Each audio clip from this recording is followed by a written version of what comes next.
Details చూస్తే ఎస్ఎల్బీసీలో rescue operation కొనసాగుతోంది. గల్లంతైన వారి కోసం రెస్క్యూ టీం ముమ్మరంగా గాలిస్తోంది. ఎస్ఎల్బీసీ దగ్గర మంత్రి ఉత్తమ్ పర్యటించారు. అక్కడి పరిస్థితిని పర్యవేక్షించారు. అనంతరం ఉన్నతాధికారులతో మంత్రి ఉత్తమ్ సమీక్షా సమావేశాన్ని నిర్వహించారు. సహాయక చర్యలపై మంత్రి ఆరా తీశారు.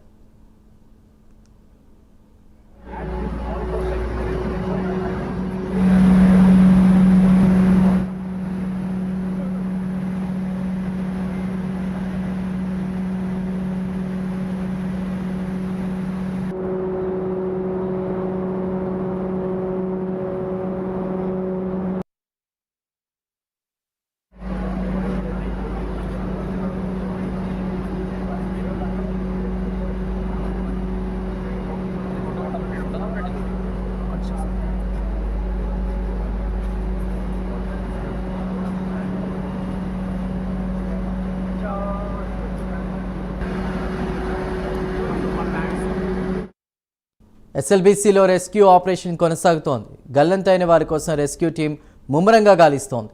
ఎస్ఎల్బీసీ దగ్గర మంత్రి ఉత్తమ్ పర్యటించారు. అక్కడి పరిస్థితిని పర్యవేక్షించారు. అనంతరం ఉన్నతాధికారులతో మంత్రి సమీక్ష సమావేశాన్ని నిర్వహించారు.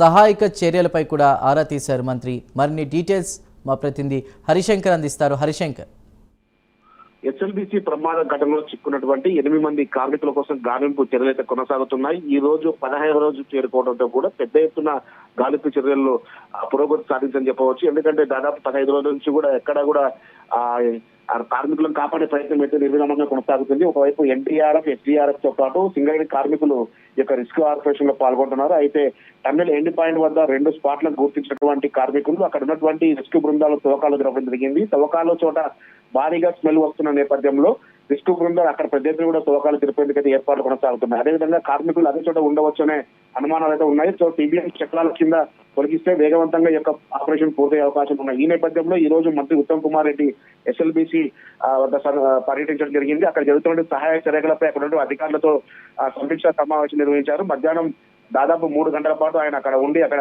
రెస్క్యూ ఆపరేషన్ 15 రోజులుగా ఎటువంటి పురోగతి సాధించారు, ఎటువంటి అంశాలను వాళ్ళు తీసుకున్నారు, రెస్క్యూ ఆపరేషన్ లో ఎటువంటి అంశాలను వాళ్ళు తీసుకెళ్లి ముందుకు వెళ్తున్న పరిస్థితి ఉంది అని చెప్పి కూడా వారంతా కూడా అధికారులు అక్కడ మంత్రి వివరించడం జరిగింది. ఏదైతే ఎన్డీఆర్ఎఫ్ తో పాటు ఎస్డీఆర్ఎఫ్ బృందాలు కూడా ఇక్కడ రెస్క్యూ ఆపరేషన్ లో పాల్గొంటున్నాయి. సింగరేణి కార్మికులు పాల్గొంటారు. రోజుకు 3 షిఫ్టుల్లో యొక్క ఆపరేషన్ కొనసాగుతుందని చెప్పి కూడా అధికారులు తెలియజేయడం జరిగింది. అదేవిధంగా ఏదైతే ఎస్పీ సంఘంలో చిక్కున్నటువంటి కార్మికులకు సంబంధించిన అవశేషాలు కావచ్చు, డెడ్ బాడీలను రక్షించేందుకు కాపాడేందుకైతే వాళ్ళంతా ముందుకు వెళ్తున్న పరిస్థితి ఉంది. అయితే అత్యుత్తమ సాంకేతికంగా ఉపయోగించుకుంటామని చెప్పి మంత్రి ఉత్తమ్ కుమార్ రెడ్డి చెప్పడం జరిగింది. అదేవిధంగా అక్కడ ఉన్నటువంటి రెస్క్యూ బృందాలతో అధికారులతో దాదాపు 2-3 గంటల పాటు సమీక్ష సమావేశం నిర్వహించినటువంటి మంత్రి కొద్దిసేపటి క్రితమే తిరిగి నల్గొండ వెళ్లడం జరిగింది. అయితే సొరంగంలో చిక్కున్నటువంటి కార్మికులకు గుర్తించేందుకు ఇప్పటి వరకు జరిగిన పురోగతిపై, రెస్క్యూ ఆపరేషన్ పర్యవేక్షణపై కూడా మంత్రికి వివరించినటువంటి రాష్ట్ర డిజాస్టర్ మేనేజర్ కార్యదర్శి అరవింద్ కుమార్ తో పాటు ఆర్మీ కమాండెంట్ పర్షిత్ మెహ్రా కూడా ఆపరేషన్ పై ఆయనకు వివరించడం జరిగింది. అదేవిధంగా ఎన్జీఆర్ఐ మరియు జియోలాజికల్ సర్వే ఆఫ్ ఇండియా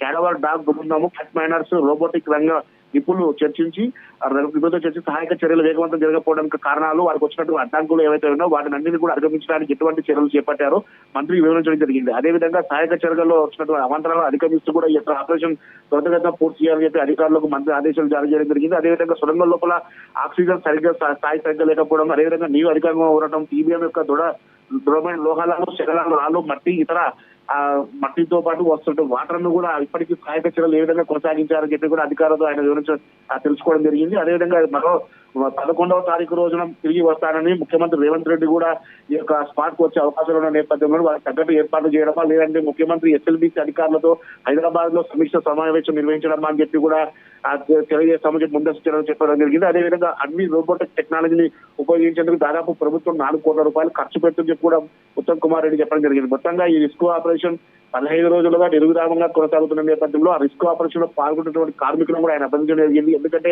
వీటిని కాపాడే ప్రయత్నంలో మీకు ఏదైనా జరిగితే ప్రభుత్వంతో మేము చర్యలు చేపట్టాల్సి వస్తుంది. సో మీరంతా కూడా జాగ్రత్తలు వహిస్తూ ఈ ఆపరేషన్ పూర్తి చేయాలని కూడా అధికారులకు, అటు ఉన్నటువంటి కార్మికులకు మంత్రి ఉత్తమ్ కుమార్ చెప్పడం జరిగింది. మొత్తంగా మరో 2 రోజుల్లో యొక్క రెస్క్యూ ఆపరేషన్ పూర్తి అవకాశం ఉన్న నేపథ్యంలోనే ఇటు కుటుంబ సభ్యులకు కావచ్చు, అటు ఉన్నటువంటి అధికారులు ఊపిరి పీల్చుకునే అవకాశం కనిపిస్తుంది. చందు.